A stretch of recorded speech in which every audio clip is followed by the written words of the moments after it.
Hi, my name's Laura and I'm 14 years old. When I was a kid, I went through so much traumatic stuff that it has left me permanently scarred in the craziest way. I was 3 years old when my dad died from a heart attack. My mom really couldn't cope after this. She started drinking and smoking a lot. So my grandparents stepped in and decided to take care of me for a couple of years. But then 3 years later, my mom got diagnosed with cancer and died. It was a complete nightmare for me. But luckily, my grandparents were there for me. I used to secretly cry myself to sleep every night, and then during the day, I'd try to smile and pretend to be happy, as not to worry my grandparents. It was such a tough time for me. Fast forward 4 years, and I started getting these weird blackouts every day. At first, I thought it was because of school or something, so I didn't really pay attention to it. But then, one day, I was at my best friend Maria's house for a sleepover, and it happened. I walked into her room, and suddenly, I blacked out. When I woke up the next morning, Maria was staring at me and looked kind of scared.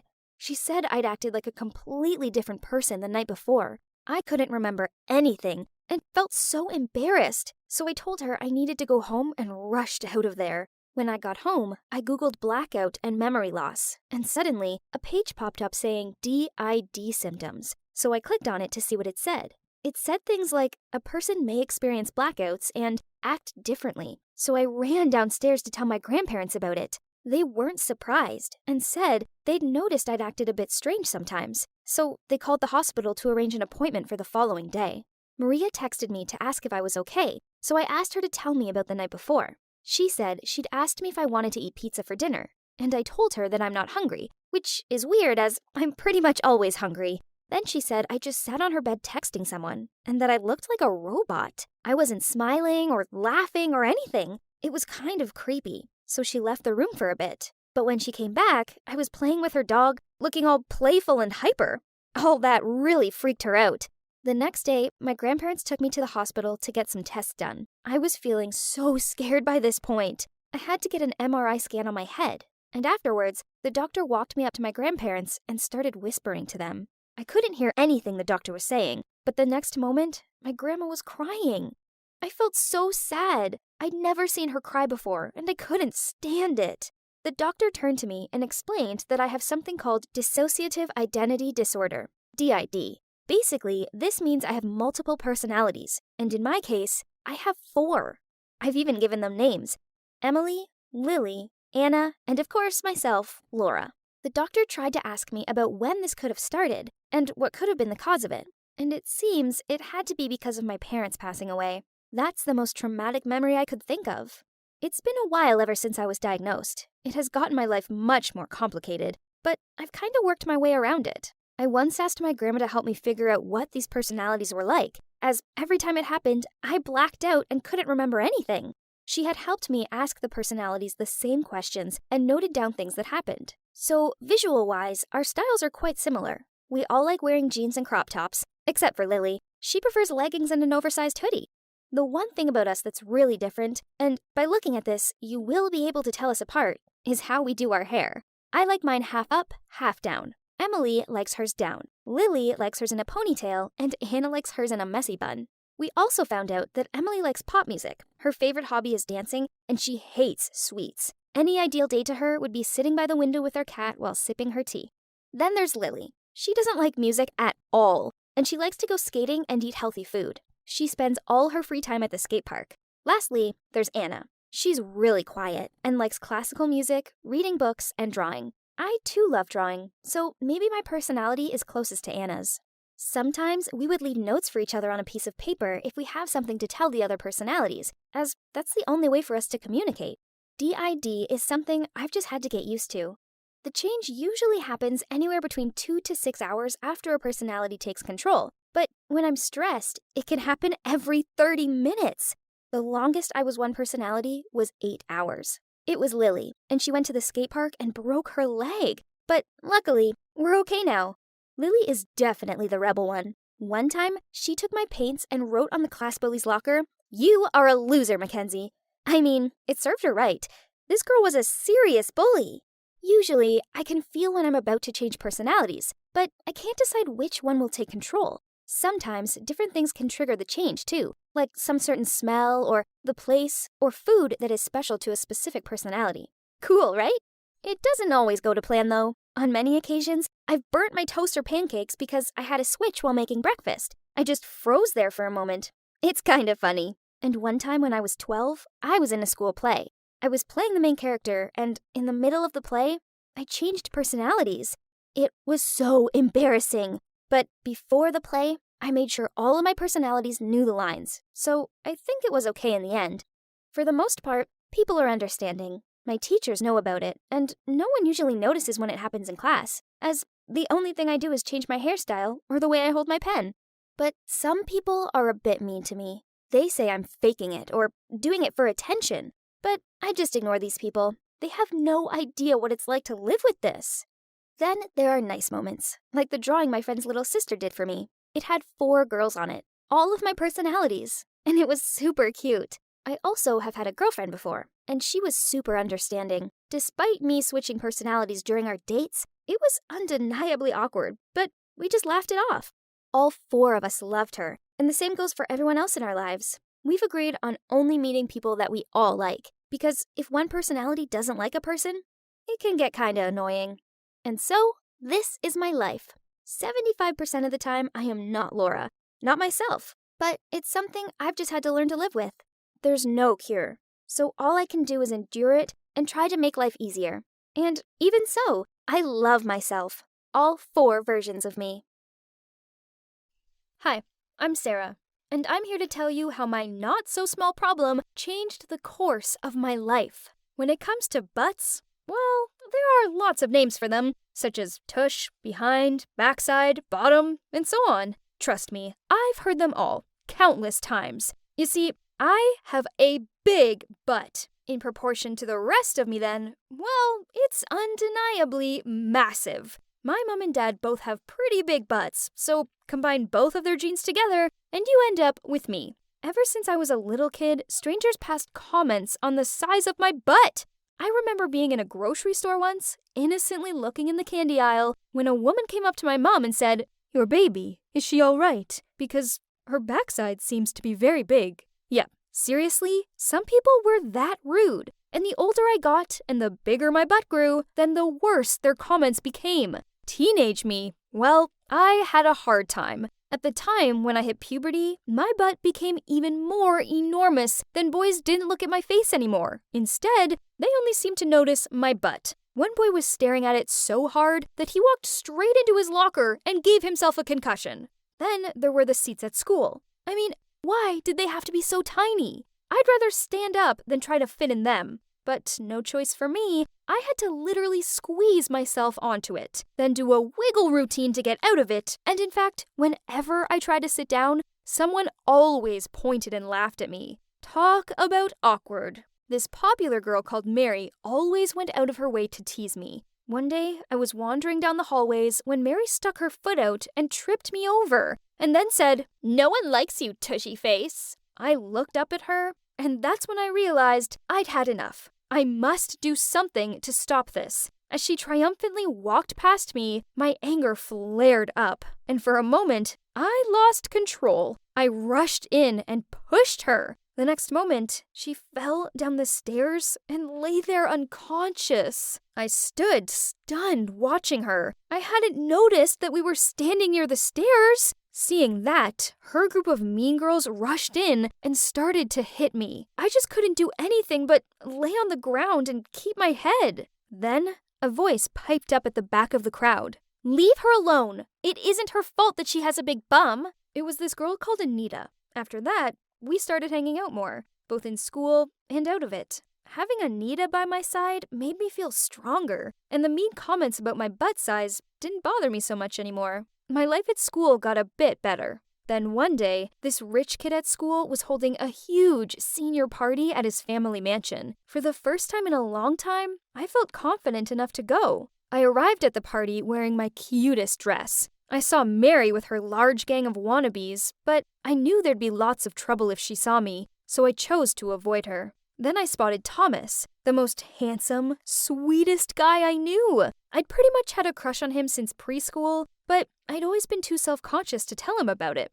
Go and talk to him. Anita gave me a gentle nudge forward. Go on, before Mary gets to him first. My nerves took over, so I said to her, but what if he isn't interested? She rolled her eyes at me. Not gonna happen. Now go. He seemed happy to see me, and we both hung out and drank a lot. Then we snuck off upstairs to the master room. We sat on the bed, and he looked at me, like really looked at me, then said, I really like you, Sarah, and I think you're the most beautiful girl in school. I blushed. This was the sweetest thing a boy had ever said to me. Then he leaned in and kissed me. OMG, talk about amazing! We were passionately kissing when the door burst open and someone shouted, Why are you with her? It was a furious-looking Mary. She continued yelling at us both and even tried to hit me, but Thomas protected me. Then he took my hand and led me out of the room.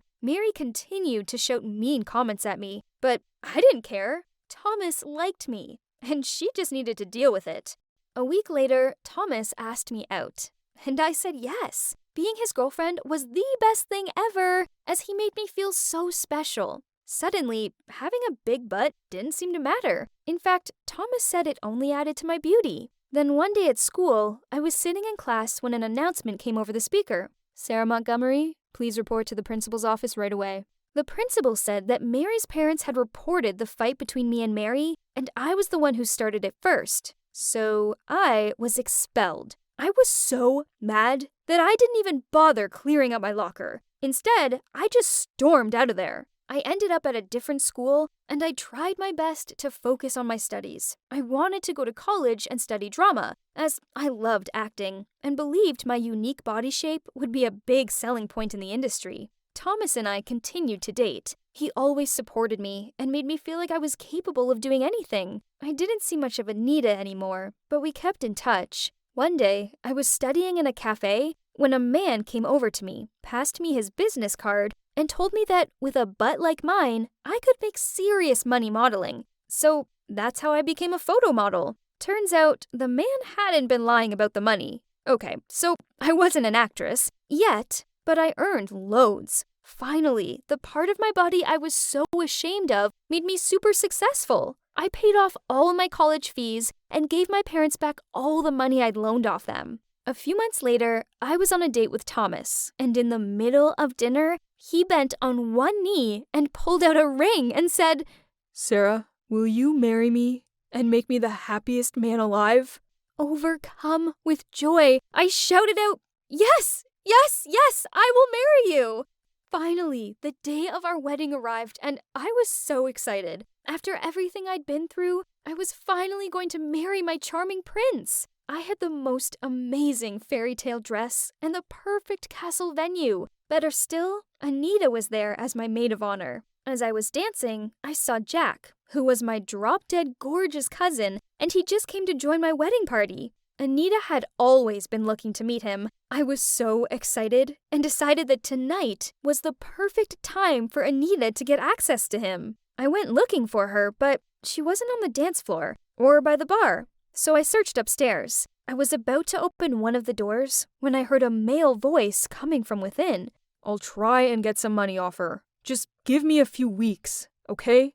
Then I heard a girl's voice say, But honey, we need the money now, and I don't like Sarah. She's more butt than person. Then the guy said, You know I don't love her. I only love you. I looked through the crack in the door and saw the two of them kissing. Then I registered who they both were. It was Thomas and Anita.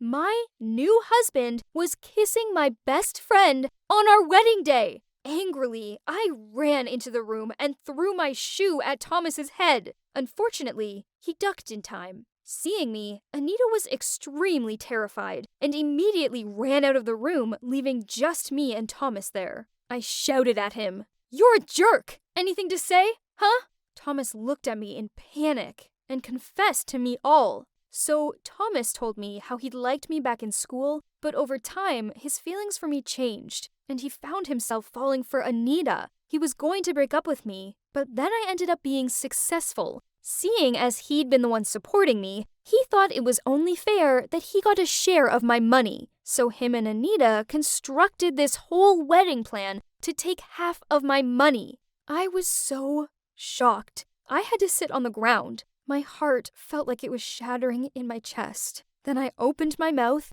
and screamed at the top of my voice. I ran out of that place crying, and the wedding was canceled.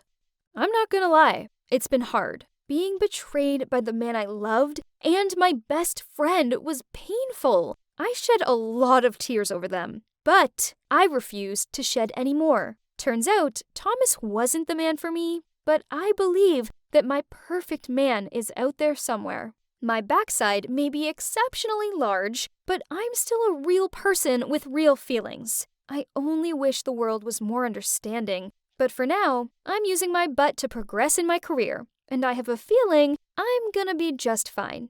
Always be you, and never let anyone take away your shine. If you try so hard to fit in and be normal, then you'll never find out how truly amazing you are and how you were born to stand out. Hey, I'm Millie. I'm 14, and I have the biggest crush on my older brother's best friend, Jason. When my brother said Jason and his other friend were staying over that weekend, I was super excited. Things got even better when my parents planned a last-minute trip away, and our cool Aunt Cheryl came to stay with us. We both knew that she'd be too busy binge-watching her fave soap opera to care about what we did. That's why she's the coolest aunt. So I decided to also throw a slumber party, and I invited my two best girlfriends, Jane and Rosie, over. My plan was that we could order pizza and ask my brother and his friends to join, so I'd have a chance to hang out with Jason. I knew they'd say yes. I mean, when did boys ever turn down pizza? After we all ate loads of pizza, we watched scary movies together and played games. It was really fun. So fun, in fact, that even my usually moody brother couldn't stop laughing. I wore my cutest pajamas and was extra nice to Jason, making sure he always had a drink and stuff. We played 2 truths and 1 lie, and the boys lost. So we made them give up the mattresses in my brother's room for us to sleep on, as sharing my bed with 2 friends was kinda uncomfortable. The boys had to carry the mattress to my room and make the bed for us. It felt so good to be able to have one up on my brother and boss him around. Rosie and I got into my bed, and Jane claimed the mattress, as she tossed and turned loads in her sleep. For fun, we ordered the boys around a little more. I made them check the room for spiders and to take the trash downstairs. Then, Jason turned off the light for us and said goodnight before they went back to their room. That was so sweet. We chatted for a bit. Then Jane said she felt left out, so she crawled into my bed. It was too cramped for me to sleep, but that didn't seem to stop the others from drifting off. I kept thinking about Jason and how I was sure he'd been looking at me as he turned the light off. I went downstairs to get myself a glass of water, and on the way back to my room, I heard noises coming from my brother's room. I listened outside of the door. They were playing truth or dare of some sort. I heard them teasing Jason about liking one of us, and said that the next dare would be to sneak into the girl's room.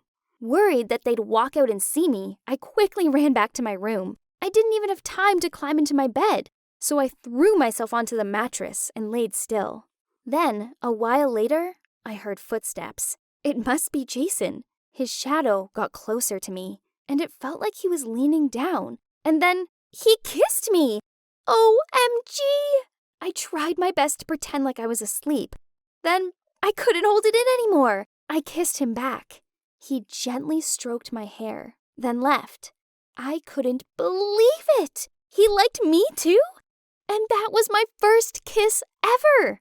The next morning, I woke up early, did my hair, put on a pretty dress, and made pancakes for breakfast. I made one in a heart shape for Jason, which I set up on the table. But when everyone came downstairs, my brother took that heart-shaped pancake and gave it to Jane before I could do anything. Did he like my best friend? Ew, no way! After everyone left, I immediately told my brother he couldn't like my friend, but he told me that she liked him too. He said he knew I liked Jason, so we should join forces and help each other out. That kinda sounded like a sweet deal, so I agreed. My brother set up a movie date for Jason and me by saying it's just a normal weekend hangout. Then he bailed out last minute. The date was perfect. I accidentally touched Jason's hand when we both reached for the popcorn. I thought that this was it. It's time for me to talk to him frankly. So after the movie, we grabbed a drink and I said to him, "I know you like me. Let's stop acting as if nothing happened." He looked confused and laughed. Then I went on more specifically. "You know, that night you came into my room?" But he kept looking really lost, saying that he didn't go into my room that night at all. Then his phone rang. It was Jane calling him. Her picture showed up on the screen. Why does he have her phone number? He picked up and told her he'd be over shortly. I immediately asked him about it. Then he stuttered, saying that actually, he and Jane had just started dating. They first met at my slumber party and had exchanged social media accounts and have been talking to each other nonstop ever since. He also said that they were thinking about how best to tell me and my brother about this. And thank you. If it wasn't for you, I wouldn't have met Jane. But what were you talking about before? Continue. Stunned, I quickly replied with, "Gotcha! I was just kidding. It was a dumb dare. My brother dared me to prank you because I lost a game to him." I made my excuses and swiftly left after that. I felt completely mortified. When I arrived home, I threw a tantrum and told my brother everything, including the part about me overhearing them playing Truth or Dare and the kiss. He just sat there listening with his mouth wide open. And then things all came to light. They dared Jason to go into the girls' room and draw on our faces, but he refused, so he chose Truth instead. And he answered a question saying that out of all the girls, he liked Jane the most. After that, my brother felt uneasy. He was confident that Jane had eyes on him, too, so he pretended to go to the bathroom, and then he came into my room. And before he could stop himself, he kissed Jane, and she kissed him back. But turns out, it was me! I was the girl who was lying on the mattress! He then screamed at me, "Why did you suddenly switch beds?" While I screamed back, "You stole my first kiss?" This is so disgusting and awkward. We quickly calmed down and stopped yelling at each other because it's even too embarrassing to fight about. We then swore to keep this a secret till the day we die. And now we have 2 heartbroken siblings who have accidentally kissed each other in this household. Not to mention, from now on, we will have to watch our crushes being all lovey-dovey with our friends, too. This is a nightmare.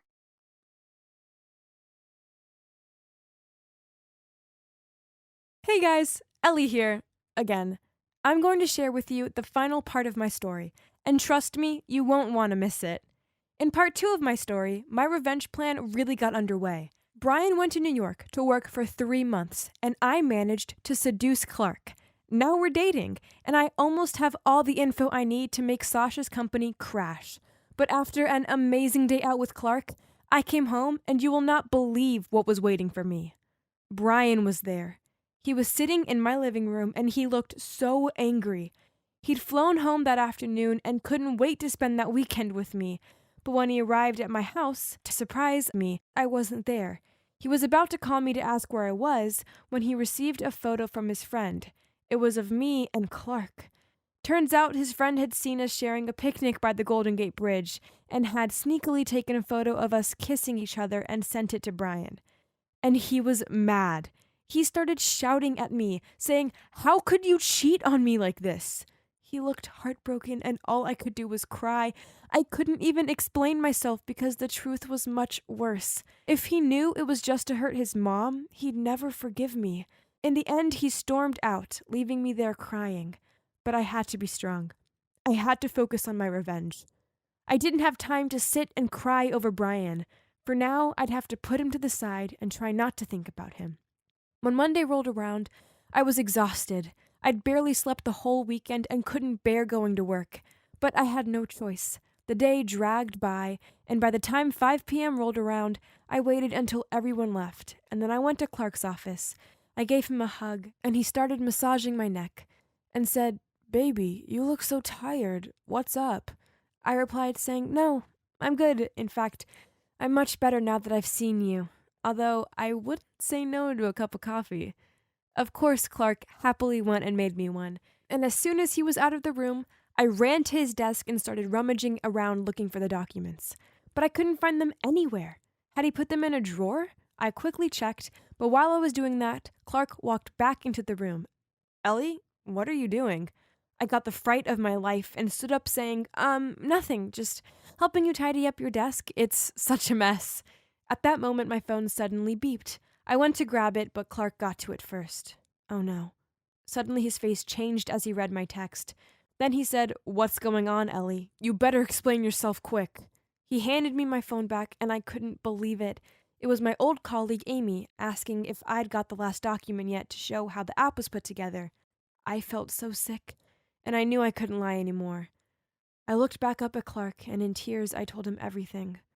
"Clark, I know you're probably going to hate me after I tell you this, and I don't blame you, but please just hear me out. Sasha is a nasty woman.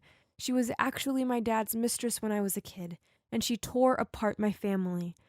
I'm so sorry, Clark, but I'm actually engaged to Brian, Sasha's son. I only took this job because I wanted to find a chance to ruin her business and life. As soon as I saw Sasha was interested in you, I decided to try and get you to like me, so that I can let her know what it's like when she loses someone she loves. Then, by using you, I'd take all the confidential info to... Ugh, I'm so sorry, Clark." By the time I'd finished telling him, I was crying so much I could barely breathe, and I knew Clark would be deeply upset. But instead, something crazy happened. He came over and hugged me. He told me to calm down, and then he said, "Revenge is pointless, Ellie. It doesn't do anyone any good, especially not you. I know Sasha hurt you, but you need to let that go. It's in the past now. Sure, it might make you feel good right now, but in the long run, will you be any happier?" I just cried even more then. Why was he still being so nice to me? I didn't deserve this. I kept apologizing, and he said he understood why I'd done it all, and that he forgave me. He said, "I know you have a good heart in there. You just got a little lost, that's all. But promise me one thing, please don't hand over the documents to your old company. Our company has worked so hard on this. Please don't do it, Ellie." Well, it was the least I could do after everything I'd done to him so far. I promised not to hand the documents over, and after I left Clark in the office, I realized something. I actually liked him. Not just as a friend or colleague, but as something more. I had actual feelings for him, and now I'd gone and hurt him so much I felt awful. And there were still a couple of other things I had to deal with too. As soon as I got home, I called Brian, but he didn't answer. I knew I couldn't wait any longer, so I left him a voice message explaining everything. I ended the message by saying sorry, but I knew Brian would struggle to forgive me, and I didn't blame him. Not only had I cheated on him, I'd even tried to harm his mom. Anyway, she was his mom, even if she'd done bad stuff in her past. The next morning, I quit my job. People were shocked, but I just told them I wanted to go home and be with my mom. When I was packing my stuff at my office, I found a notepaper from Clark saying, "Leave the grief behind and live happily, my darling.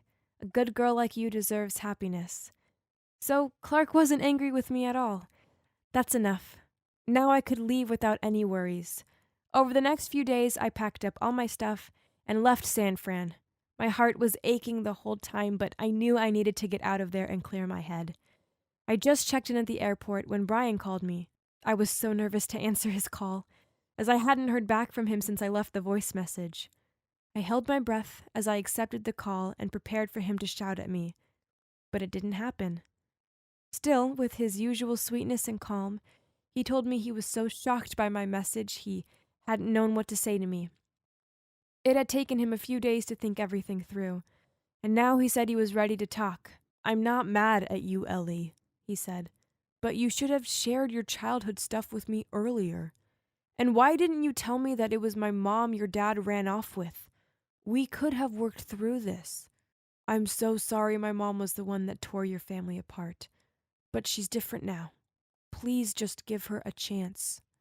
Brian, I'm sorry for everything. I'm glad that you're not angry with me, but to forgive your mom, I think I need more time. It seemed that Brian was about to say something, but that's when I heard the airport announcement asking passengers in my flight to proceed to the boarding gate. Therefore, I had no choice but to hang up the phone. Brian, listen. I'm so sorry, but my plane is ready for boarding. Can I call you back soon? Huh? Where are you going? He asked. I told him I was going to stay with my mom for a bit. Well, I reckon that it'll be better for you now. Take your time and think things through, especially our relationship. I was startled as he said our relationship, but realized he was right. I definitely needed some time to work things out. Could I ever forgive Sasha? I loved Brian, but was that love big enough to leave all this behind? I mean, I didn't know whether I could see Sasha as my mother-in-law or not, and how would my mom react to this? I got on the plane and sat down. For the first time in months, my heart felt more peaceful again, and I felt like I could really sleep. It's right. Neither Brian nor Clark hated me. Things would be okay. I was just about to close my eyes when I heard someone say my name. I looked up, and to my complete shock, Clark was walking down the aisle of the plane. He sat in the seat right opposite me and turned to me with the biggest grin and said, "I've never been to LA before. Want to be my tour guide?" Oh my God, I couldn't believe this. What was he doing here? I was so shocked to see him, but at the same time, there was no denying the excitement I felt. No one could ever say I led a boring life, that's for sure. I gave Clark a smile and said, "Sure," to him. I have no idea what the future holds for me, but I guess I'll find out soon. Wish me luck.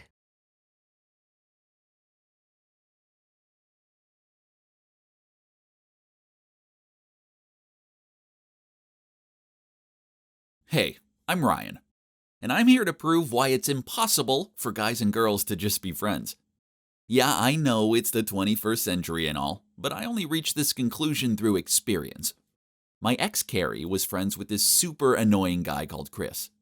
They'd known each other for years, but it was obvious he liked her. I saw how gooey-eyed he was around her. She was so insistent that there was nothing going on between them, but guess what? After we broke up, it didn't take long for them to go official on social media. After that, I started dating this awesome girl called Lily. I didn't even mind the fact that there were a few guys in her group, as I eventually befriended them all too. They're all nice, and especially this one guy Todd seems like a cool dude. We played basketball together and chatted about video games. Lily didn't like me talking to him though. She said she found it weird that I was so friendly with him, and she'd rather I wasn't. Whatever, I just put this down to the fact that girls could be weird sometimes. Okay, so maybe Lily didn't seem to like Todd all that much. She never sat by him or really spoke to him. It was probably just some ridiculous girl drama thing. So I continued to chat with Todd as normal. He was a genuine guy who did nice things. Such as when Lily got super drunk at some party, he was the one who called me up to come and get her. And then he stayed up with her until I arrived. I actually kind of felt sorry for Todd, as the rest of the group all had partners, so he was left being the gooseberry. Once, when me and Lily were feeding each other strawberries and being all lovey-dovey, I noticed how glum he looked. Suddenly, an idea popped into my head. I should help him find a girlfriend. So I have this one friend called Gemma. She's sweet and pretty, but she can be a little on the overbearing side. She's always sneaking candy bars in my backpack with sticky notes on them saying, "Enjoy, love, G, X." And she likes every single picture I post on social media pages. I've told her I'm not interested in her like that as I'm with Lily, but she always just smiles and says, "I know that's silly." Anyway, Todd struck me as the kind of guy who may like a candy-giving, slightly clingy girl. So on a group outing to the cinema, I told him how I felt bad for him being the only single one in the group, and how I had this friend who'd be perfect for him. At first, he shook his head and said thanks but no thanks, as he wasn't looking for a girlfriend right now. I wasn't taking no for an answer. So the next week I bombarded him with messages all about how amazing Gemma was. In the end, he agreed to go on a date with her. And afterwards, he messaged me, thanking me for setting it up, and telling me how he'd had a great time. Result? Just call me Dr. Love, please. Oh, you're welcome. My relationship with Lily was going great. So when she said she was going away for the night with her friends, I told her this was cool, as I trusted her and I trusted them. Then at 3 a.m., when I was shooting zombies on my game, my phone buzzed. It was Todd. "We've been playing Truth or Dare. Sorry, but I think you need to hear this." This was followed by a voice message. My heart sank, as in a tipsy voice I heard Lily say, "Before loving Ryan, I actually had feelings for another guy, and I kinda still do now, The recording ended there. Not that it mattered, as I'd heard enough. My girlfriend liked someone else. Then Todd messaged me. "Sorry for that, bro. Thought you deserved the heads up." I thanked him for his honesty. I knew it must have been hard for him to call out Lily. As I saw it, he was a really good guy with the right intentions. For obvious reasons that night, I couldn't sleep at all. So the next morning, I got up early and went for a jog to try and clear my mind fog. That's when Gemma rang me up and asked me out on a picnic. I agreed. I figured that it'd beat moping around all miserable. By the time I arrived back from my jog, Gemma was already parked outside of my dorm, a smile on her face and a picnic basket in hand. I commented on how quick she'd packed it, and she blushed and mentioned something about female intuition. I stank, so I went and showered quickly. Then, as I was getting into Gemma's car, Lily messaged me, telling me she'd be back by noon and I should come over for lunch. But I'm not in any mood to deal with her just yet. So I messaged her saying I was busy with an assignment. The picnic was great. It was such a sunny day, and Gemma filled the basket with all of my favorite treats. I arrived back feeling positive about things. So what if Lily had a crush on another guy? It didn't mean she didn't love me, right? So I went over to Lily's place, but when she opened the door, she just scowled at me and said, "Oh, it's you." Of course it was me. Who else would it be? I followed her inside, but her mood only worsened. I tried asking her about her trip, but she answered with shrugs and eye rolls. Feeling annoyed, I asked her what her problem was. Then she just went into full rage mode and shouted at me. "What's my problem? Why don't we talk about you? Where have you been today? Don't think you can lie to me." Then she showed me on her phone, and on the screen was one of Gemma's posts about how she'd had a lovely picnic with me. "We're just friends, Lily, you know that. You spent all night with your guy friends, and I didn't moan about it." "Well, I know she likes you, and now you're just hanging out with her behind my back." Fueled by anger, I yelled at her. "So what? You're not really innocent either. I know you prefer some other guy over me." "Well, then I suggest you go and date him instead." "What? Whatever. You know what? Fine. Maybe I will." "Yeah, well, I think you should." I stormed out of there and charged up the street. By the time I arrived back at my dorm, the reality dawned on me that I'd just broken up with the love of my life. Jeez, this sucked. From then on, whenever I saw Lily around campus, she totally ignored me. It was the worst feeling ever. Todd messaged me a lot to check if I was okay. I kind of hoped he could help me get back with Lily, but I was getting some seriously weird vibes from him. Once he even sent a message saying, "You're an amazing guy, and you're way too good for Lily anyway." Okay, weird. Did he have a crush on me? That would explain why Lily was wary of me making friends with him. Worse still, I had Gemma hanging around me like some sort of limpet. Because I was lonely, I agreed to go for a coffee with her. She left her phone on the table when she went to the toilet. It beeped, so I looked at it. And that's when I saw that Todd had a picture of him holding Lily in her arms with the caption, "Hey, look, I've succeeded. You two quickly finish your quest, although maybe we should pass on the double date." As Gemma walked back over, I waved the picture in front of her and said, "I think you have some explaining to do." The color drained from her face, but she gave me a feeble nod. It turns out that on her date with Todd, they discussed how she was crazy about me and how he was into Lily. Then Todd had shown Gemma the messages I'd sent him, telling him how great she was and why I thought he should date her.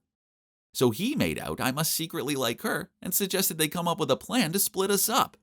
There I was thinking Todd was my friend, but turns out the whole time he was an evil genius. Crying, Gemma played me the full voice message that Todd had sent her from that night. Before loving Ryan, I actually had feelings for another guy. And I still kinda do now, but it doesn't matter, as I've decided that Ryan's the guy for me. Besides, some of you have probably noticed that the other guy, well, it's Todd. We're just friends though, so let's leave it be. I told Gemma to stay away from me. Then I stormed out of there.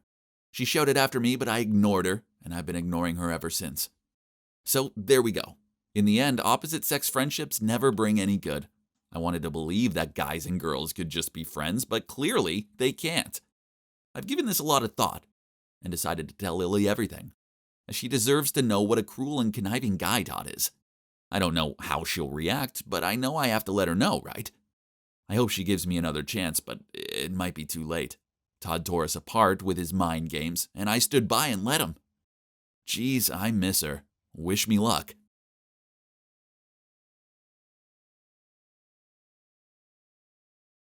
Hey, it's Jessica. From the outside, my life seemed perfect. My family is wealthy, I'm beautiful, shining bright, and even my job is fancy. But from the inside, I do have a character flaw. It's my short temper that almost caused me to lose everything. I've always been Daddy's little princess, which means that anything I want, I have to get, such as new clothes, a new car, and exotic vacations. Because of this, other girls have always been jealous of me. But Kath was different. She realized there's so much more to me than my designer outfits and glossy hair. Kathy's family lived nearby. You see, my dad was friends with Kath's father, who passed away when she was little. But being the nice guy my dad is, he continued to support them. He paid for Kath's education, so we went to the same school. She was the only friend who could handle my short temper. I know, that wasn't nice, but it was hard dealing with the average girl's jealousy toward me. As a result, there were a few incidents. One time, when I was just a primary student, some girl dared to put on my shirt after sports. She said it was an accident, but as if. I yelled at her that she'd stretched it, and now she owed me a new one. Kath tried to defuse the situation, but she just got caught up in the middle of the shouting match. Literally, as me and this girl were screaming insults at each other across Kath. Then another time, some kids sat in my seat in the canteen, and when I asked them to move, they refused to. I was fuming, so I poured my custard all over them. Seeing as the kids were about to get crazy, Kath passed them a napkin, hurriedly apologized to them, then led me out of there before I covered them in more of my lunch. She understood how mad I got on things, but never got annoyed at me about it. This is why our friendship continued into adulthood. It was perfect to have a friend like Kath to grow up with, but what made my life even more perfect was the arrival of our boy next door. Yes! A new family had just moved in, and my mom told me that a cute boy my age was going around meeting people. I ran out to suss it out and find Kath standing on her front porch and talking to a super cute guy. I swished out my hair and tottered over to them. "Hi, Kath." I smiled at her. Then I turned to him and said, "Hi there. We definitely haven't met before, 'cause there's no way I'd forget you." He smiled back and introduced himself as Andrew and said he lived on that block. I sat down on the couch in Kath's house and did my research on Andrew and found out he was a pretty famous influencer. His dad ran off with another woman and started a new family, so Andrew lives with his mom and Nan. And best of all, he was single. I pulled on Kath's arm and insisted that she help me beg Andrew as my man. She looked a little awkward at first, but then she reluctantly agreed to help. I persuaded Kath to pretend that she lost her phone, then I went round to Andrew's and begged him to come and help us look for it. He spent the whole afternoon trying to help us look for it, only to hear it buzzing in my pocket. Oops. Then one time, well, this wasn't planned, but I managed to get one of my new heels stuck in a drain cover.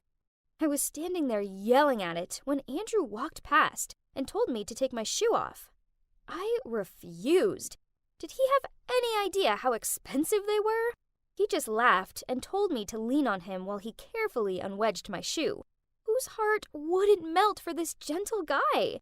After that, we started to talk more, and then chatted every day. He had a sense of humor and was very gentle toward me. It is so wonderful to know that he was impressed by how cute I was, hiding Kat's phone in my pocket to find a chance to make friends. How embarrassing, but seemed like he liked that. After 2 months, he asked me out on a date, and soon we became an official couple. I loved being around his family, as his mom and grandma were so sweet and friendly. Then my dad said he needed me to go on a 3-month business trip in San Diego. I didn't want to leave Andrew for so long, but there was nothing I could do about it. Ugh, being an adult sucked sometimes. I just had to pack up and take a flight to San Diego, then finish the job as quickly as possible. Little did I know, how terrible things could happen in the next 3 months. One night, my mom called me up. She was furious, and at first, I couldn't work out what she was saying. Finally, she calmed down enough for me to make her words out. Jess, I found the DNA test hidden away in one of your father's filing cabinets. Kath is his biological daughter. This whole time, he's been lying to us. I cannot put up with this. I'm divorcing him, and I won't be happy until he's left with nothing. What? Kath was my sister? No, it couldn't be. I called up Kath to get to the bottom of this. As soon as she picked up, I screamed at her. Your dad's my dad. How could you keep this a secret? You're trash, and so's your mom. You're both vile, ugly gold diggers, and I hate you both. Kath spluttered out. What? Huh?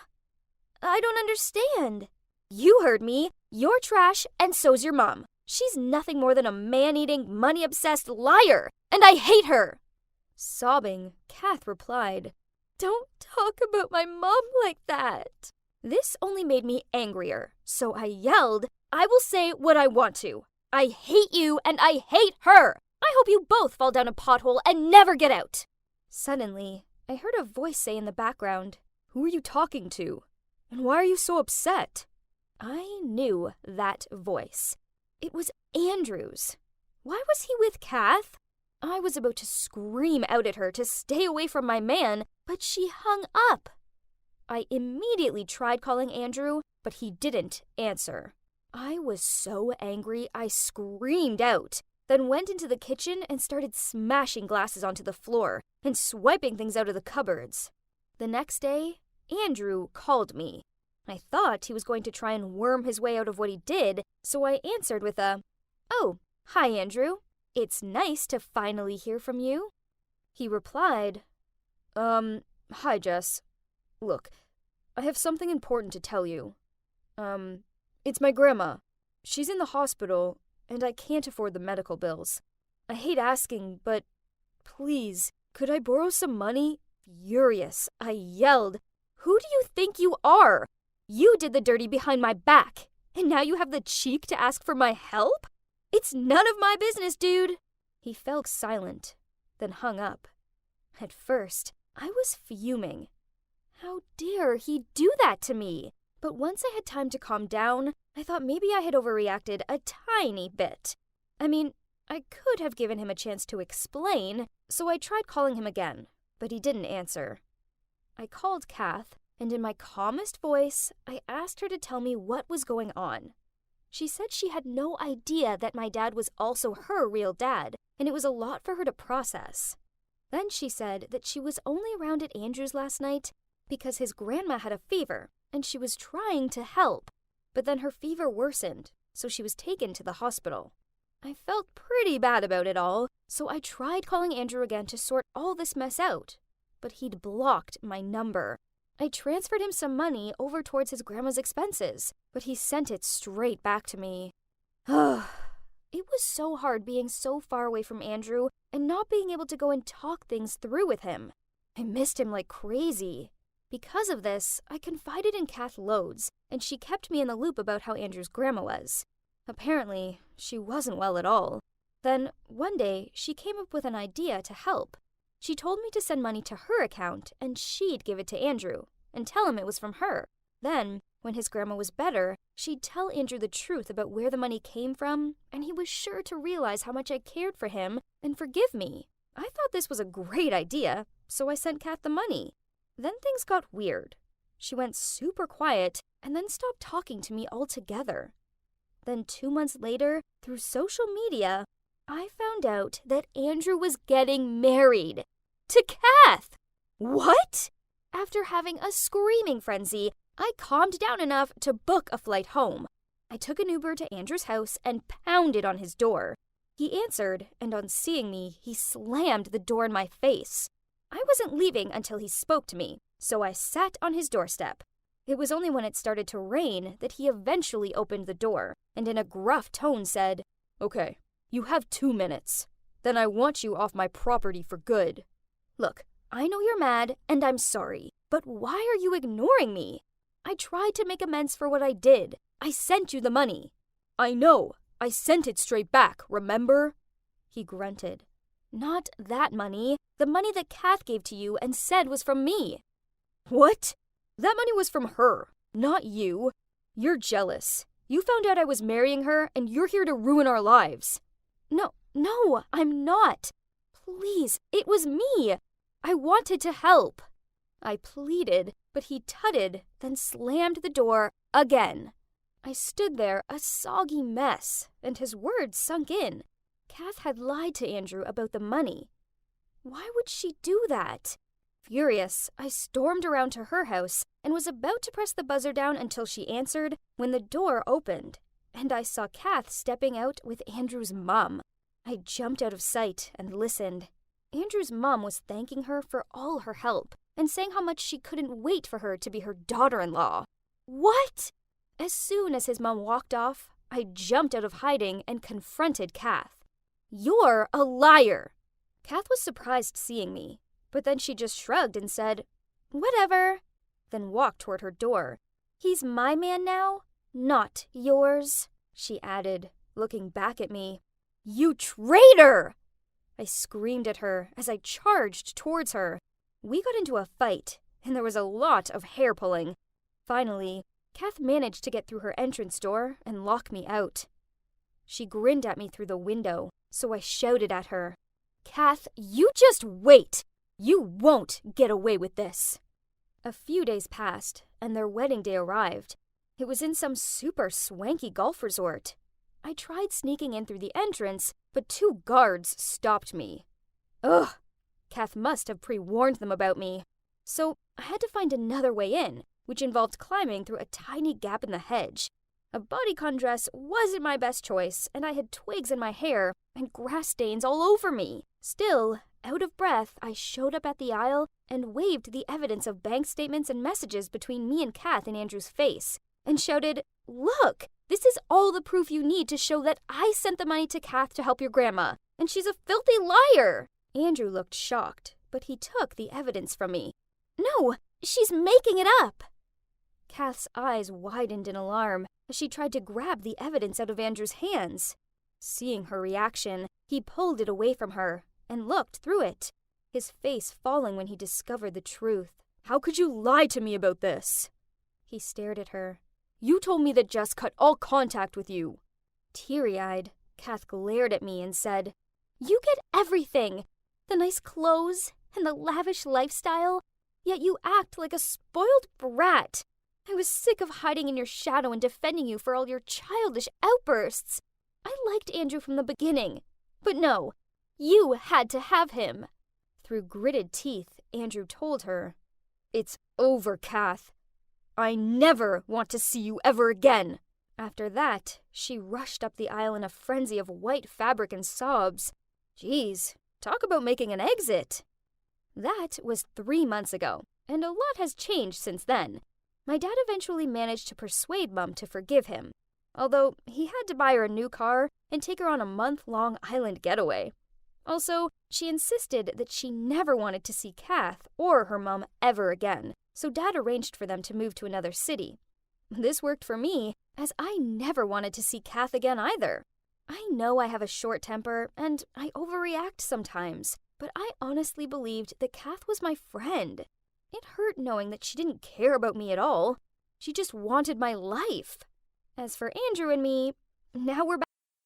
Hi everyone, I'm Emma, and this is my story about what can happen when someone gets so jealous of you, they try to ruin your life. It all started with my mom. She's a beautiful woman, and I took after her. So, when she divorced my dad and we moved to a new town, obviously I started a new school. That's when the trouble began. I became popular very quickly, but not with the girls. It was the boys who went wild from me, and it drove me crazy. I just wanted a normal life with some nice friends, and it wasn't my fault my mom had passed her beauty down to me. Anyway, there was one girl in particular called Anna who was having none of it. She was also pretty, but she was seriously jealous of me from day one. I remember that first week hearing some girls whispering in the bathroom that I was prettier than Anna. And then Anna walked in and she looked like she wanted to scream. After that, she went out of her way to destroy my life. At my old school, I'd been a cheerleader, so I signed up to join at this new school. Little did I know Anna was head cheerleader. She pretended to be all nice to me at practice. Then at the first football game we were performing and going through our routine which Anna had choreographed, she made me go at the top of the pyramid, balancing on top of everyone. I was so nervous, but I knew I could do it. Anyway, as I was climbing up there, I suddenly saw Anna whisper to the girl next to her, and then she moved, and the whole pyramid started to fall. She obviously wanted to hurt me, but it backfired, and we all fell on top of her. All we heard was a scream as her arm snapped. Afterwards, she told everyone I was clumsy, and it was all my fault. But I knew she'd planned it, so I'd be the one to get hurt. And that's not all. Prom was coming up, and my mom had made me the most beautiful long silk dress. I felt like a princess and couldn't wait to see what everyone would think. Of course, Anna was also wearing a beautiful dress, but everyone was staring at me. I saw her roll her eyes, and then when I was dancing with two of my friends, I felt something rip. I looked behind me and Anna was standing on my dress. I couldn't believe it. I tried to move, but she wouldn't budge and it wouldn't stop ripping. Suddenly, I was standing there with a mini dress and I wanted to cry. But then my friend quickly got some scissors and kneaded it up. And believe it or not, it actually looked even cooler than before. Once again, Anna tried to make me look like a fool, but it all fell on her. Everyone was so impressed with my dress, and I even started a new trend wearing mini dresses to prom. However, despite all these silly pranks, there was one thing that Anna had that I didn't: a boyfriend. She was dating Isaac, one of the top athletes in school, and anytime she was with him and saw me, she would always smirk and look me up and down as if to say she had a boyfriend and I didn't. I didn't care for her silly competitiveness though. I wasn't even bothered about being single. All I wanted was for her to leave me alone. Pretty soon, we became like enemies. I just couldn't stand her and her annoying behaviors. But then things got worse. One weekend, my mom drove me to a game and insisted on staying to watch my cheerleading performance. Later, I spotted her chatting with some man and she looked like she was having a good time. I was happy to see her smile that brightly after a long time. And as expected, not long after that, she introduced him to me, but you won't believe who it was. It turned out he was Anna's dad, out of all people on earth. And worse still, they were now hopelessly in love and even wanted to get married. Oh no! If I knew who he was, I would have broken them up from the start. I couldn't be Anna's stepsister. This was my worst nightmare. And when Anna found out about this, she started to treat me even worse. One time, I was walking in the canteen when suddenly someone pushed me. I went flying and ended up bumping into a boy who fell over too. It was so sore, but the pain quickly disappeared when I realized who the boy was. It was Liam, the new hot guy who just joined the athletes club. I kept apologizing to him, but he just laughed and said it was okay, then helped me get up and took me to the nurse's office to make sure I wasn't hurt. Afterwards, he even asked for my number. I couldn't believe it. I was actually blushing over a boy. Then I went back to the canteen and there was Anna, staring at me all angry.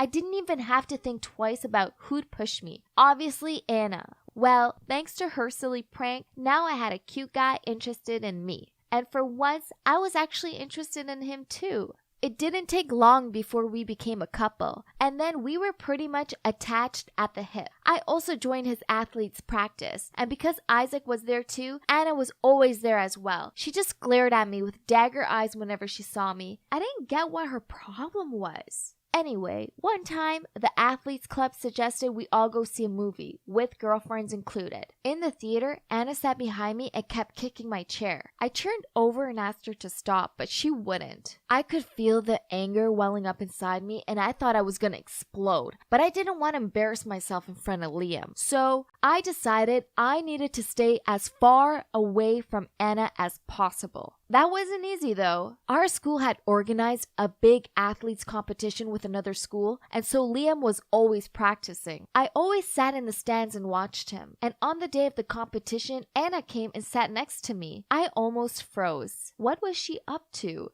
Instead of pulling some prank, she handed me a bottle of water and said, "Hey, Emma, I don't want to be your enemy anymore. We're basically going to be sisters, so let's just make up, okay?" Then she turned to me and smiled shyly. Whoa, well, that was a surprise.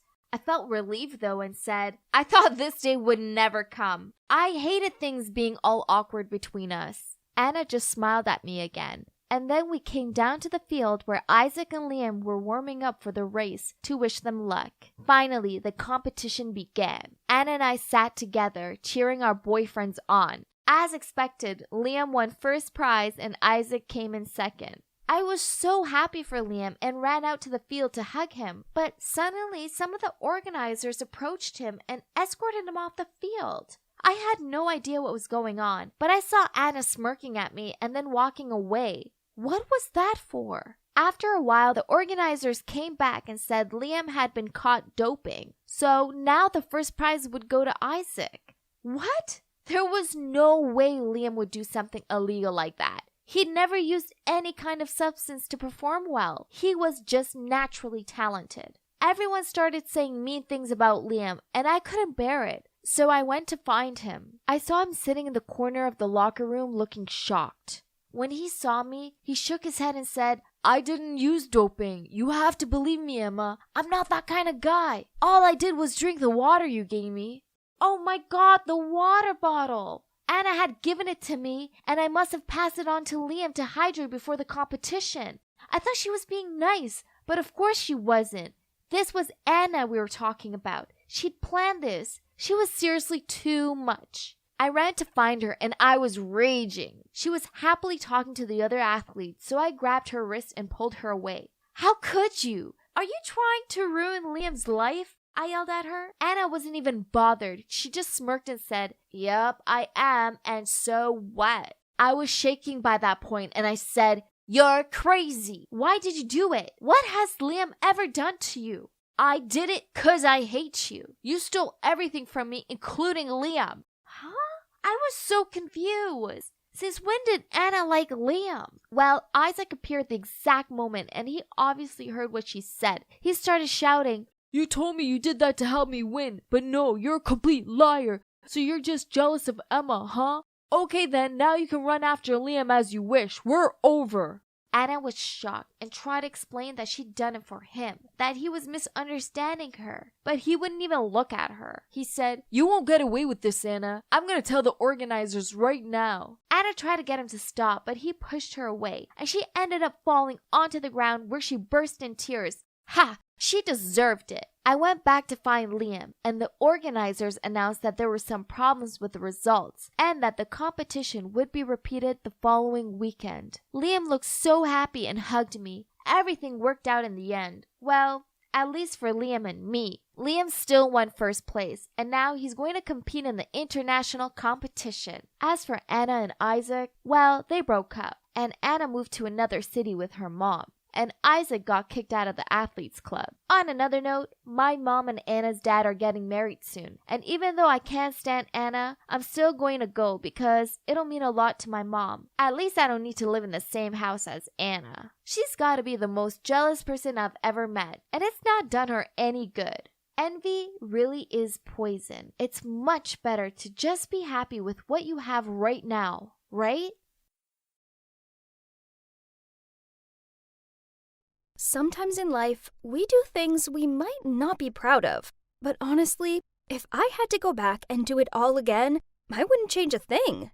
Please listen to my story and let me know if you think I did the right thing. It's been a crazy ride.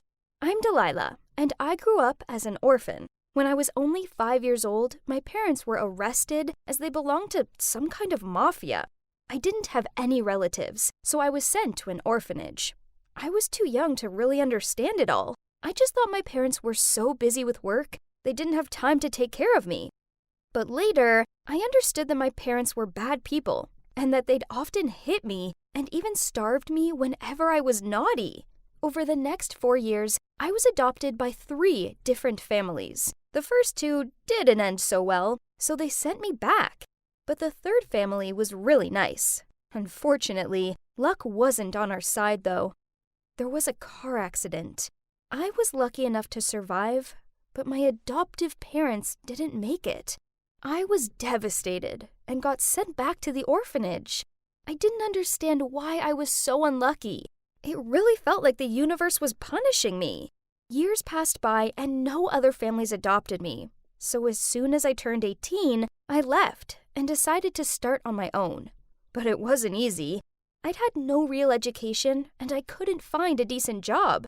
I did a lot of random jobs, like pizza deliveries, handing out flyers on the streets, and working in a supermarket for a bit too. The money was never enough, though. I hate to admit this, but sometimes I stole groceries from work. However, one time I got caught, and of course, they fired me. That sucked. How would I be able to make it to tomorrow with $2 in my wallet now? I vented out with my coworker Casey about how miserable my life would be without that job. Then Casey just smirked at me and said she knew another way I could make some money. She said it was just a one-time thing and it would be risky, but the money would be enough to last me for years. I was eager to hear more, but you won't believe what it was. The job was to kidnap the daughter of a rich family and then demand ransom. Casey said all I had to do was take care of the kid for a few days in an abandoned warehouse, and when the parents paid the ransom, they'd send the kid back, and I'd be free to go with all the money. I mean, it sounded easy, right? It's not like I was actually kidnapping her. I was just taking care of her for a few days.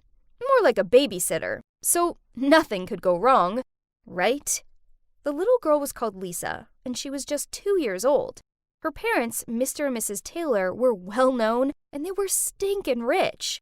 The plan was actually so simple. Every Sunday, her nanny took her to the playground, and so that's where she'd be kidnapped from. You're probably wondering if it worked out.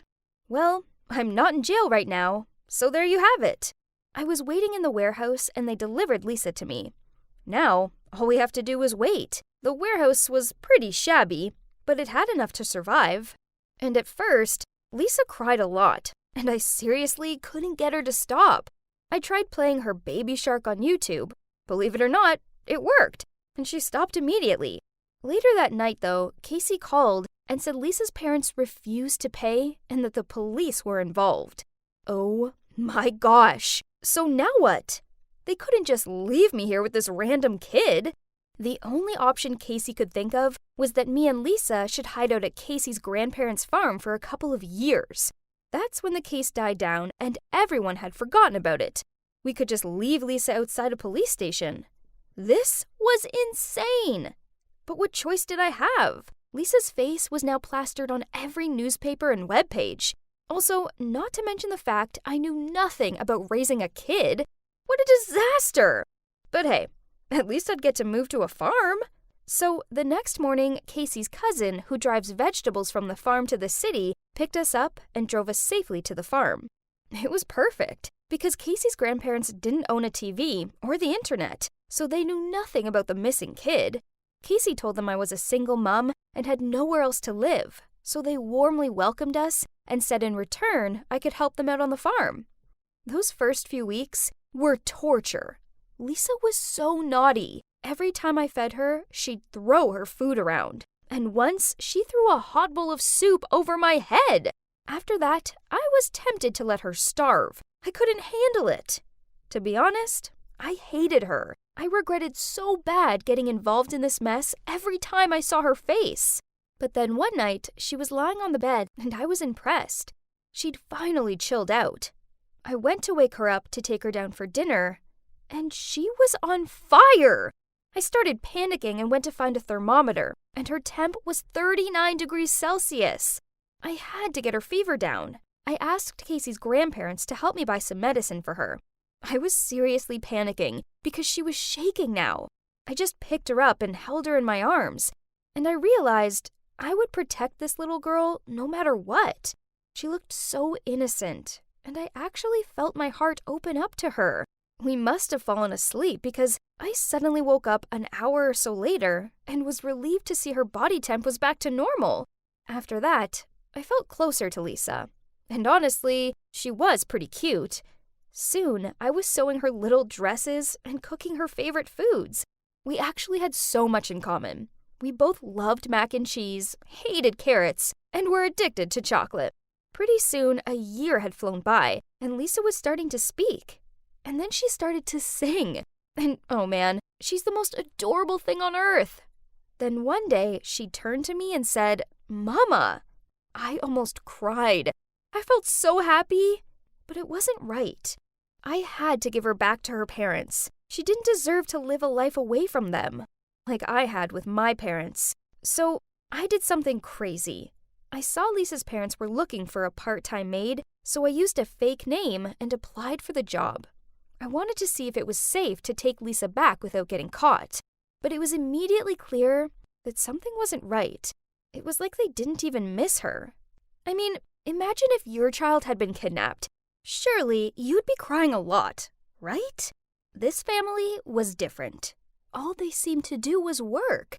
It was so easy to sneak around their house. They left for work at 9 a.m. every morning and would only come back at 7 p.m.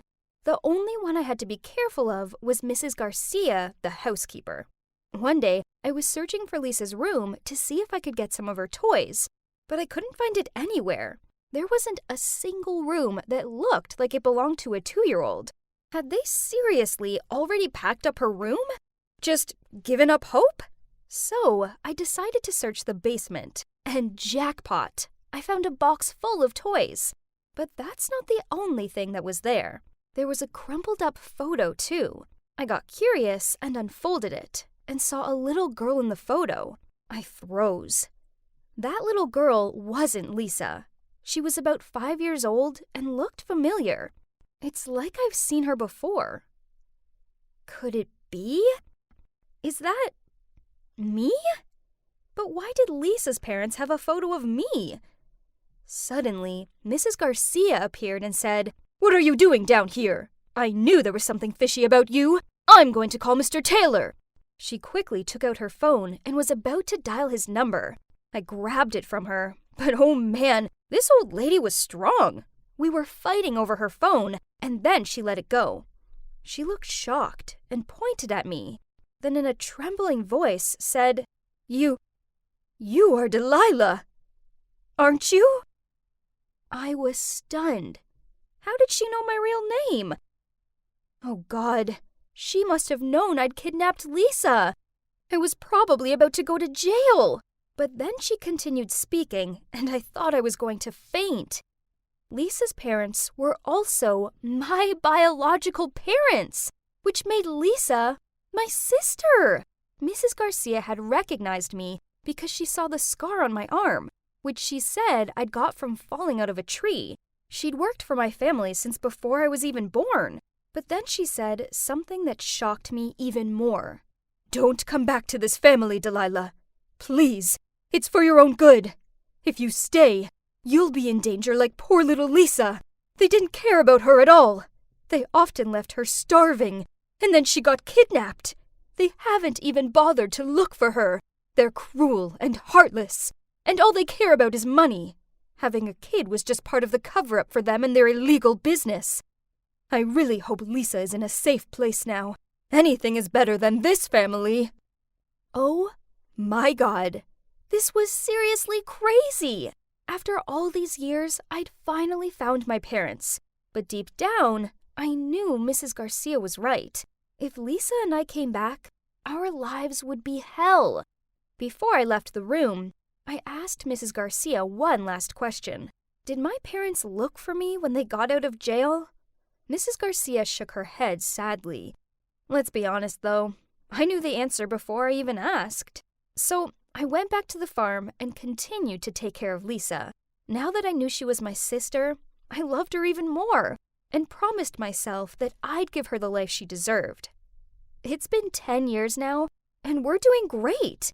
Our parents did do a bit of searching for Lisa, but only for like a month. Then they gave up. Mrs. Garcia had been right. They didn't care about Lisa or me. When it felt safe, Lisa and I moved to Canada. I started to work in a few different places and even took some classes. Turns out, I have a passion for plants, and I can thank my time on the farm for that. So I opened a small plant shop, and the business is going so well. Lisa is my motivation. She's the reason I work so hard and keep fighting for our lives. And now we're happier than we've ever been. When Lisa turns 18, I'm going to tell her everything. But for now, I'll let her think our parents aren't evil people and that they're just busy working in another country. So, what do you think? Would you agree I did the right thing? I think I did. Hi guys, I'm Chrissy, and my high school life took a drastic turn thanks to my crazy, overprotective mom. You see, my parents divorced when I was a little kid. I stayed with my mom, but she worked for the criminal investigation department, which meant she was super busy, so the house chores remained undone, and we lived off takeaways. Trust me, having pizza and egg fried rice every night isn't as good as it sounds. My grandparents could see that my mom was struggling to juggle her work and home life commitments, so I went to stay with them. I didn't mind this, as Mom always visited me on weekends. Besides, Grandma's meals are delicious. But then, Mom switched departments. She went from chasing criminals to handling paperwork at the station. Due to these changes in circumstances, she had far more time on her hands, so I moved back in with her. It's only by living with her that I realized just how different she is to me. Talk about my opposite, as she's strong, fierce, and impulsive. Basically, she's like a man, while I'm a sweet girly girl who loves wearing pretty clothes and watching cute movies. You can imagine my horror when I invited my bestie, Sharon, over, and Mom was walking around the house in a skull print tank top, ripped jeans, and biker boots. She looked like she was going on a bike rally. Yeah, this was just her usual style, but I was expecting she would at least act normal for once when we had a guest around. It was so cringe. She was almost 40, not 15. Then, on my first day of high school, Mom insisted she take me there and pick me up, as she was worried there might be troublemakers on the bus. Yep, I know, this was ridiculous. I mean, how delicate does she think I am? But I didn't want to upset her, so I reluctantly agreed. School's out, and I was chatting with my friends while waiting for my mom to show up when we suddenly heard the sound of a motorbike engine coming toward the school. Me and my friends got excited and whistled as we thought a cute guy was passing by. But then they stopped near us and took off their helmet. I literally wanted to faint. It was my beloved mother. Oh, sweet Jesus! What on earth was she doing? My mom shouted with joy. "Hey, Chrissy, get on!" Then she held a spare helmet out to me. I swear it was like the whole school was outside watching us. How embarrassing! When we arrived home, I asked her where the bike had come from. She replied, "What? Oh, you mean Eleanor? I just bought her last week.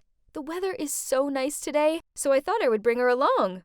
Yes, you heard her right. My mom named the bike after Eleanor Roosevelt. Unbelievable! The embarrassment didn't end there. Oh no. One day, my teacher informed us that tomorrow after school was a parent-teacher conference. I couldn't have Mom turning up in a teenage rebel outfit, so I searched her closet for something mom-like. Nope. All my mom owned were t-shirts, ripped shorts, and crop tops. Ugh! So I went online and found this beautiful blue dress, then I told her to buy it. The next day after school, I waited for Mom in my form room. All the parents were already there, only my mom was missing. I was about to call her when suddenly somebody walked into the room. Oh my God! Someone, please knock me out right now. It was my mom, and you wouldn't believe what she was wearing. No, it wasn't the blue dress. Instead, it was this super skinny black leather dress, black sunglasses, 10-inch high heels, and a black choker necklace. She looked like she belonged in a vampire movie. Everyone was gawping at her. I think some of the dads were even drooling a bit. When I confronted her about it, she just shrugged and said, "Sweetie, this dress is much more my style than that mumsy blue one." Now this was officially my #1 most embarrassing moment ever. Thanks, Mom. Why couldn't she be like me? I mean, I was starting to think that I was the adult here, not her. The embarrassment didn't end there. Instead, she took it to a whole new level. My school was planning a camping trip, and I was so excited about it. Mom wanted to come along and supervise, but I firmly said no. She started saying, "But honey, you don't know how dangerous the woods are. What if you got bitten by a snake? Do you know how to handle that?" "I don't think so." What? She was just being ridiculous again. We argued for a while, but in the end, she agreed to let me go without her. The trip was so much fun, and some cute boys asked Sharon and me if we wanted to go for a swim in the lake. Of course, we said yes. I mean, look at them. They were so cute. Suddenly, I heard screaming. It was Sharon.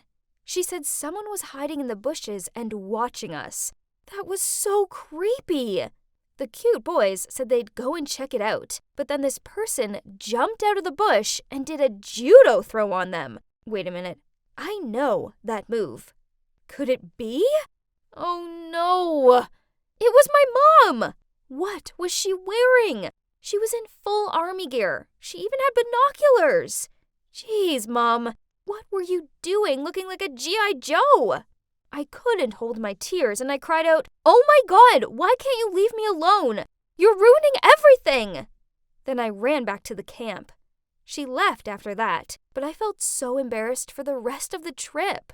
When I returned home, my mom immediately said sorry to me and swore that something like that would never happen again. Okay, I could see in her eyes that she really meant it, so I would give her another chance. She calmed down a lot after that, and even let me go to school by myself. Well, that was big progress, don't you think? Soon after that, I started to date this boy named Kevin, and boy, was he hot! He was one of the popular kids at school, so I still couldn't believe he chose me.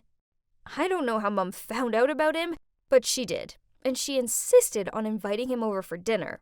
I made her agree not to do anything crazy. I mean, what was the worst that could happen? The dinner was going well, until we got to dessert. Then Mom started asking him awkward questions, like, "Kevin, how many girls have you dated?" And, "I assume you two have health classes at school? Or should I remind you of some important facts?" Oh, sweet Jesus, Mom! Her questions were beyond embarrassing. Kevin just sat there with a super awkward smile on his face and didn't answer. But then Mom announced it was very late and practically shoved him out of the house. It was only 8:30 p.m. After he left, I went straight to my mom and we started arguing. "Mom, you agreed not to do anything crazy. Why can't you act like a normal mom?" She replied, "Oh, honey, that Kevin guy is really cute, but he's not good for you. I know his type. They only want to take advantage of girly girls like you." What? Girly girls like me? What was that supposed to mean? I shouted back, "You're doing it again! You're being overprotective. That's because you're not tough enough. If you wouldn't be so girly and be a badass like your mom, I wouldn't have to protect you all the time." I stormed up to my room and slammed the door shut. I was so going to prove to her that she was wrong about Kevin and that I didn't need her protection. Fortunately, Mom hadn't scared Kevin off. Phew! He told me that his parents were super embarrassing too. One evening, Kevin took me to this nice restaurant. There were candles, live music, and the food was delicious. It was so romantic. Then he touched my hand and leaned in closer. This was so exciting. I was about to have my first kiss. Suddenly, someone banged on the table nearby and ruined the moment. That's when I noticed they had a keychain on their bag that looked exactly like the one I'd made once at summer camp. I stood up and walked toward the table. A middle-aged lady with blonde hair and sunglasses was sitting there. I tried to look at her face, but it was like she was avoiding me. I took a closer look, and I couldn't believe it. I ripped the wig off her head, and yes, it was my beloved mother again! To be honest, I didn't want to argue with her anymore. Today was proof that she just couldn't change. So I just said in a calm voice, "I hate you, Mom. You're the worst mom ever." Then I grabbed Kevin's arm and ran out of there. Okay, maybe what I said was a bit harsh, but she just ruined what would have been my first kiss. I couldn't concentrate on our date after that, so I asked Kevin to take me home. But to my surprise, he drove me back to his place. Uh-oh, I knew what that meant. But I wasn't ready for any of that yet, so I told him I'd get an Uber. Suddenly, he grabbed my arm and tried to drag me into his house. I couldn't believe this was actually happening. Mom was so right about him. I was freaking out. But then suddenly, I remembered something important that she'd taught me, so I used her signature judo move on him. It worked, as he laid on the ground and groaned out in pain. Ha! And that's when my mom arrived on her motorbike. As soon as I saw her, I ran over to her, hugged her tight, and cried like a baby in her arms. You must be wondering how my mom found me. Well, when Kevin came by to have dinner, she pickpocketed his phone and hacked it so she had access to all his messages and location. So after I dragged him out of the restaurant, he texted his friends saying he was trying to get in bed with me at all costs, which my mom saw, so she rushed to rescue me. Oh God, Mom, that was so not okay. But what could you expect from a criminal investigator? When we arrived home, we had a serious talk. To my surprise, she admitted that she was wrong about me. She saw now that I was able to take care of myself. That judo move I did on Kevin really impressed her. See? Girly girls can kick some butt too. So from that moment on, things between us improved lots. Turns out, my mom isn't so annoying after all. I realize now that she's pretty cool, and all the things she did were just to protect me. Okay, so maybe she took it to the extreme levels, but she did it with good intentions. Thanks to my mom, I feel stronger now. You know what they say, I'm a strong woman because a strong woman raised me. Although, one thing's for sure, I won't be borrowing her clothes anytime soon.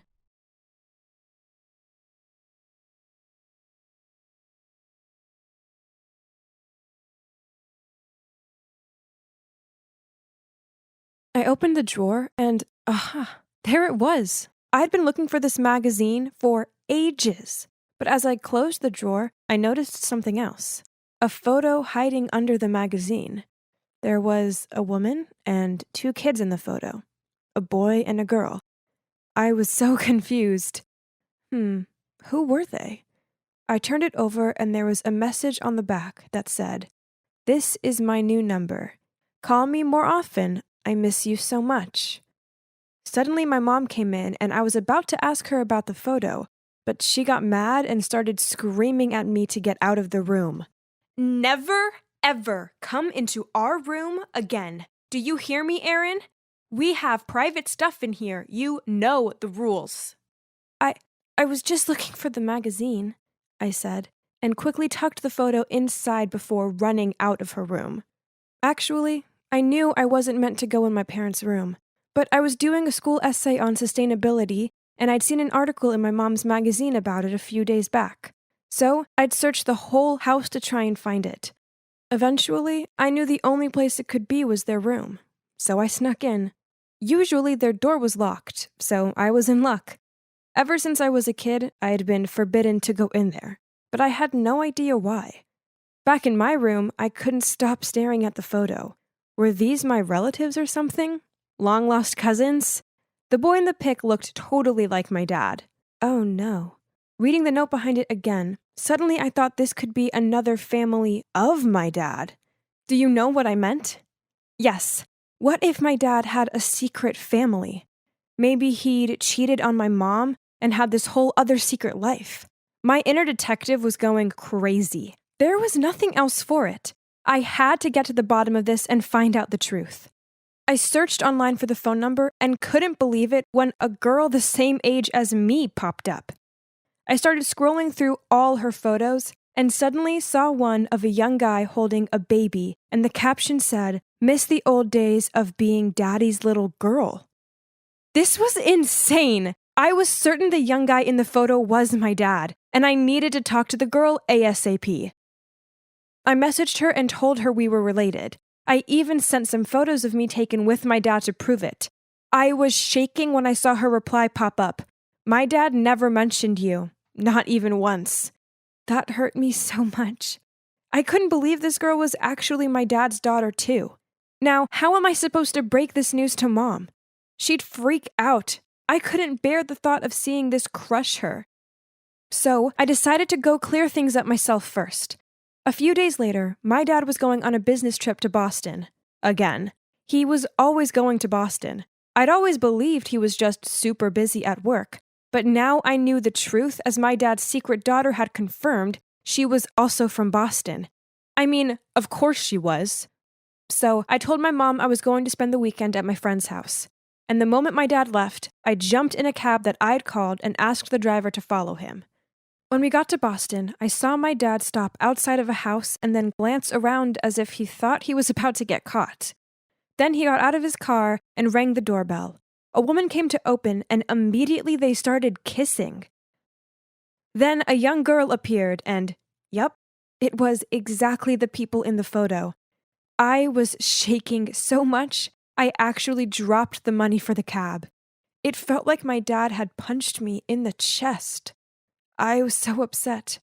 He had this whole other family that Mom and I had no clue about. I couldn't stand it anymore. Mom didn't deserve this. I walked towards the house and was so focused on what I was planning to say to my dad, I didn't even notice a van pulling up right next to me. Suddenly, everything went black, and I realized I had been blindfolded. A huge hand was covering my mouth so I couldn't even scream. I felt tape being put across my lips, sealing them shut. Then someone yanked me backwards and shoved me into some kind of car. Oh my God. Was I being kidnapped? Why? Had my dad seen me and now he was trying to cover his tracks? This was like something out of a movie. They even tied me up. After what felt like a billion hours, we finally stopped and I was dragged out of the car into a cold, dark building. Someone took my blindfold off, but it was so dark inside I couldn't really see anything except a single light bulb above my head.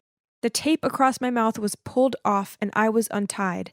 I wanted to run out of there as fast as possible, but I was terrified. 2 men dressed in black were standing in the room and one of them glared at me and said, "They think they can hide you forever?"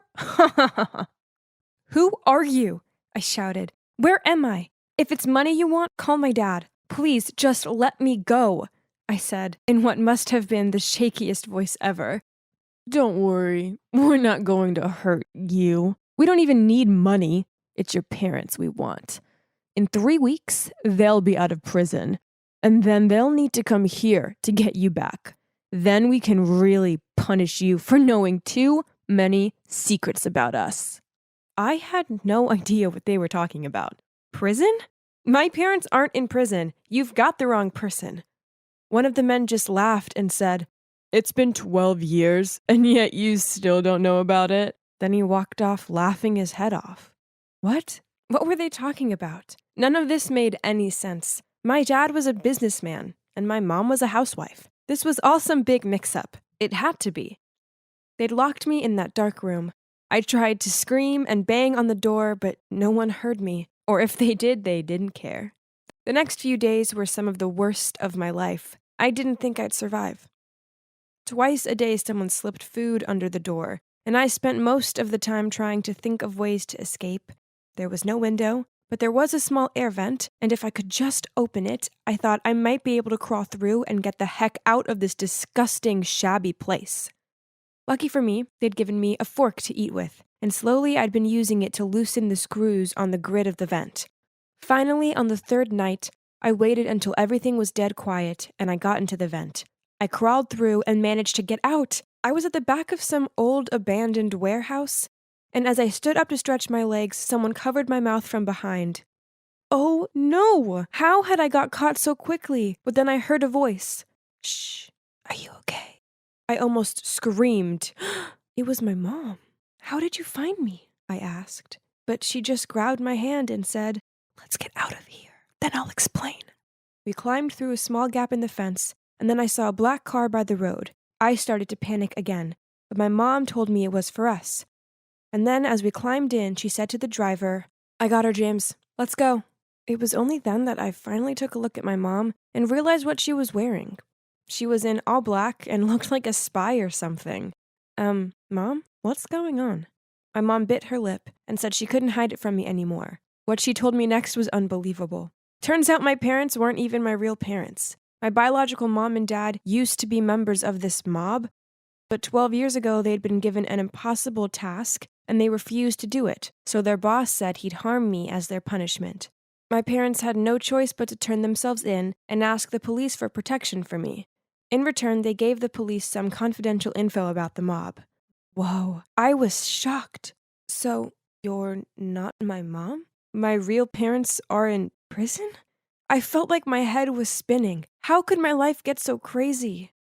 Yep, they're in prison. Back then, the police stormed into the mob's headquarters, but the boss had managed to escape. That's why we put you in the protection program, because we knew he'd come search for you. This was too much. I didn't want such a dramatic life. Then I suddenly remembered there was more drama. Mom, I found out Dad was cheating on you, so I followed him here to Boston. Did you follow him too? I mean, how did you find me? This was so weird. My mom didn't look sad at all. She said, actually, he wasn't cheating. That woman and those kids are his family. You see, at the time, he and I were the only two people qualified enough to adopt you. So he actually left his family to fake our family life to protect you. It was all part of the protection program. But he missed his family so much. That's why he went back to see them most weekends. I'm so sorry, Aaron. We didn't expect it to turn out like this. When you didn't come home on Sunday, I used the GPS we set on your phone, and that's how I found you. Okay, my head was spinning even more. Not only were they not my real parents, they weren't even a real couple. This was absolute insanity, and all to protect me? Wow. And as it turns out, it worked out pretty well, because by tracking me, they found the new boss's hideout, and now the police had arrived and he was finally being arrested. As for me and my family, we had to pretend to be a real family, for now. And actually, it wasn't that hard because I loved them so much, and they'd sacrificed the past 12 years of their life to protect me. I'd be eternally grateful to them, and my biological parents would be out of prison soon, and then I'd be reunited with them. I don't remember anything about them, but they also sacrificed their lives to protect me, so they must be pretty amazing, right?